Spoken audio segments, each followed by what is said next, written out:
Rabbit Hole, an Enneagram podcast. This podcast is brought to you by the Enneagram Network. Enneagram, get to know you. Your host for today's podcast is Emma Krychek, a student in Dr. David Easley's pop rock music theater class, and she would like to thank him for an outstanding semester. Hi, I'm Emma Krychek, and in today's podcast we'll be going over the Enneagram of personality and Ryan O'Neill's attempt at capturing each personality type in a song. We'll examine his styling in each song and how he relates them to each branch of the Enneagram. First, I'll examine each type briefly for some context going forward. Type 1 is the reformer. They're rational, idealistic, and have a strong sense of right and wrong. They fear being corrupt and desire to be good. Type 2 is the helper. They are empathetic, sincere, and warm-hearted. They fear being unwanted and they desire to feel loved. Type 3 is the achiever. They are success-oriented, pragmatic, and image-conscious. They fear being worthless and desire to be valuable and worthwhile. Type 4 is the individualist. They are self-aware, sensitive, and reserved. They fear losing their personal identity or significance and desire to create an identity. Type 5 is the investigator. They are intense and cerebral. They fear being useless or incapable and desire to possess knowledge and be known as capable and competent. Type 6 is the loyalist. They are committed, security-oriented, reliable, and hardworking. They fear being without support and desire to have said support. Type 7 is the enthusiast, and they are variety-seeking, restless, and tend to keep busy. They fear being deprived and in pain and desire to simply be satisfied. Type 8 is the challenger, and they are powerful and dominating. They fear being controlled and desire to protect themselves. Finally, Type 9 is the peacemaker. They are easygoing, complacent, and receptive. They fear loss and separation and desire peace of mind. The Enneagram test sorts people into one of these categories. Using these songs, I'll explore the following today: the voice, melody, prosody, lyrics, and overall form for each song on the Enneagram album. The voice will have to do with the analyzation of proxemics, or how close or far away a sound appears. Analyzing the melody will show how the melody can express each individual type, and the prosody will be divided into its underlying parts, including phrasing, metric placement, motility or agility, embellishment, and consonantal articulation. I'll dive into the lyrics and explain their relevance in relation to the type, and finally I'll explore the form in order to relate it back to how O'Neill captured each song. So let's get moving. Now let's dive in. Type 1, or the Reformer's song, is a verse-chorus song, composed of a brief intro, 2 verses, 2 choruses, and a verse-mimicking outro. It makes sense for ones to have a verse-chorus form because it comes back to the central idea of the chorus, that is, I want to sing a song worth singing. Because ones are rational and have a strong sense of right and wrong, they search for their own reasoning and have someone to assure them that they are doing the right thing. This also ties into the melody in that it has a repetitive sense when the chorus comes back, but nothing is exactly melodically repeated in this song. This attacks the one's sense of stability and simultaneously shows them that change is okay. The prosody in this song is pretty simple, as it is very conversational. The phrasing is pretty on beat and only differs in the chorus for held notes. The metric placement is more forward than back, and motility is pretty impressive as there's a lot of range in this song. Embellishments are limited, and consonantal articulation isn't impressive, almost as though he's singing in cursive. The proxemics of O'Neill's voice is that of a very intimate space, which is something that he likes to do, as we'll observe later. Because the Enneagram is so intimate, the voice doesn't need to be far away, but more like a friend talking directly to you. The lyrics are where each of these songs get very interesting. Some key elements are, I believe that we can fix this, I want to sing a song worth singing, and a melody of reformation. O'Neill is very smart in his approach to each of these songs because he understands how to show the many aspects of each type. He shows their strengths and weaknesses, their desires and fears. Overall, one is a very intimate song, which will be a trend in today's podcast. 2 is the helper. This song is also a verse-chorus, but more in a reassuring manner. Verse-chorus here is done a little differently, though. It goes verse, pre-chorus, chorus, post-chorus, verse 2, bridge, followed by choruses 2 and 3, and then moving into the outro. It keeps audiences a bit on their toes, so we never quite know what is coming next. The song does, however, come back to the chorus to emphasize that it's okay to love someone without any strings attached. 2s, if you'll recall, are empathetic and sincere. The prosody for this song is very similar to 1 and the rest of the numbers on the album. Very intimate, not great diction, few embellishments, and pretty on-beat phrasing. 2 does differ in its metric placement, though, as 2s are a little more laid back than 1s, so the metric placement is a little back phrase, too. The melody is more repetitive than 1, as things really are repeated melodically where they aren't verbally. The lyrics, again, are a real hook of this song, though. Since 2 is the helper, the opening line speaks to them with, "Sweetheart, you look a little tired. When did you last eat?" And again with, "You can take the oxygen straight out of my own chest." 2s tend to put others before themselves, which is what O'Neill really emphasizes here. 3, or the Achievers, have a very interesting strophic song. It is in 3 chunks, and each chunk deals with a different aspect of coming to terms with oneself. The first and most intimate deals with accepting yourself for what you currently are. The second and loudest deals with seeing oneself on a silver screen and pretending to be someone you're not. And the third, or Resolution, deals with moving on out of this brokenness and learning to love yourself in spite of your failures. The voice and prosody share characteristics of the previous 2 songs, except in the middle strophe. It becomes a bit more grand with more instruments added in, and with that more drama and volume. The melody is repeated exactly in each strophe, adding a sense of calm to the scattered 3s, bringing them down to earth and forcing them to listen. The lyrics such as, "I finally see myself, maybe I've done enough, and I only want what's real," are repeated within their individual strophes to add strength to each area's overall meaning, and then adding that meaning back to the overall song. It is not as complex as some of the other songs, but its simplicity is what brings the beauty. It truly shows that it's okay for 3s not to achieve anything, and that they are just as worthy as anyone else.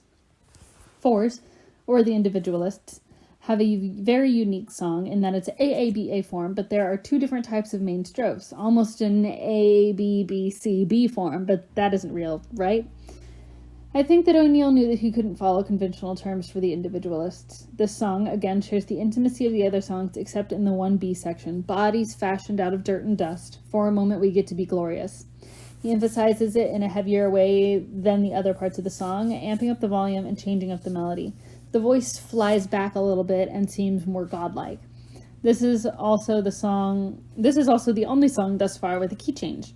Overall, it is very unique, which fits the people that it's for. With lyrics such as, "What if we already are who we've been dying to become? I can't help but think that ordinary has swallowed the key," and "Flashlight in hand, determined to find authenticity," he captures the individualistic spirit of the 4. The Investigator's song coming in for number 5 is very unique to this album. It has the fewest words, yet it's the longest song that we've seen so far. Clocking in at almost 6 minutes, it surprised me to realize that there are only 4 sections, A, B, and, you guessed it, A.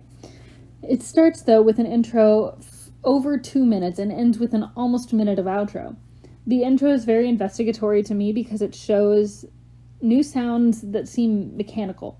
It reminds me of being in a shop for a show or in some part of the movie where they're trying to build something. It starts off calm with just some swaying instruments, then the artificial clicks and clacks start going off. I think he did this to tap into the investigative nature of the 5, almost making them think, "Hey, what's that?" O'Neill is very on beat with his metric placement, possibly because there is more direct pulse coming from the underlying sounds that never quite stopped. He goes higher vocally in the song than most others, adding more motillic abilities. There is more embellishment, but only on key phrases such as "brave enough to let go" and "living behind one-way mirror." I think that this is purely for emphasis because these areas touch on the 5 cerebral aspects. They are led with their brain, not their heart. The melody is beautiful and carries the words like they're weightless. The lyrics emphasize the 5's desire to understand and break apart their thoughts, to compartmentalize them and learn all they can. The Loyalist song combats their ability to let go, trust in themselves, and question what they have come to know. I think that most Type 6s are military or religious people because Type 6s long for structure and support from others around them. I feel like this could be done in a congregation or the support of the military. The song almost feels old-fashioned in the beginning, with a very vintage sound of the orchestra and the simplicity of the introduction. I think that with this song, O'Neill was trying to communicate a lackadaisical approach that might help the Type 6s in the world. This song is another AABA form, with the first B simply saying, "Oh God, I'm so tired of being afraid." There are many religious lyrics in the song, sometimes we don't see in the rest. The prosody stays as simple as it can be, and I think he does that to convey the vintage feel that the melody and instruments evoke. The voice is a little further away. 6 almost sounds like a bandstand song, something that would have been performed at a prom in the 50s or 60s.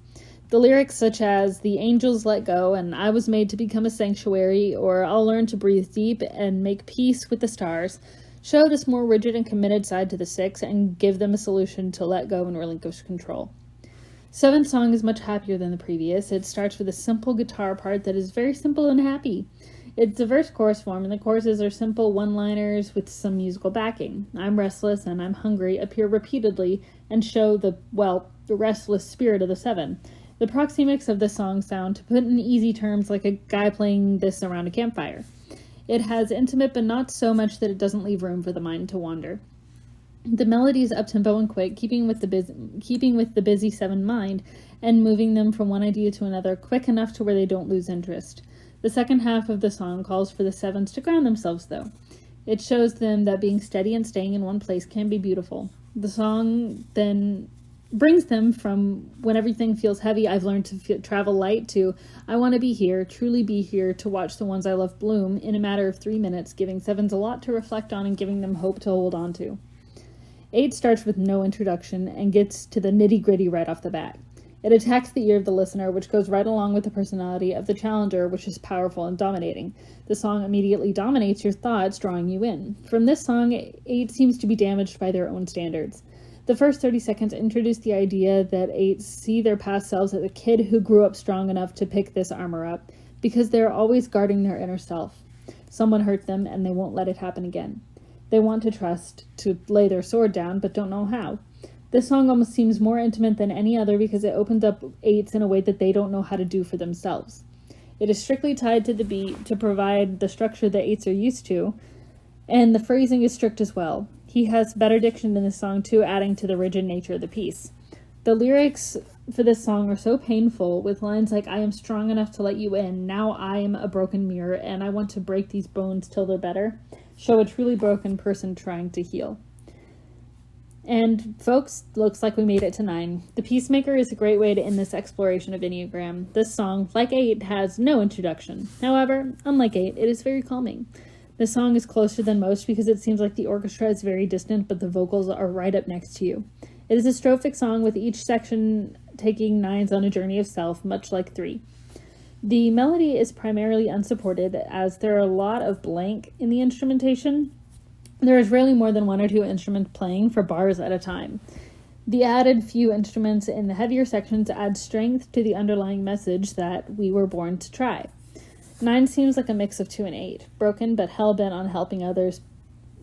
Melodically, this song is much simpler than the others, as it explores only about an octave, and O'Neill doesn't show off his agility as much. The Peacemaker needs peace to understand that they're on the right path. There's so much worth fighting for. You'll see. Thanks, everyone, for tuning into today's podcast and making this semester one for the books.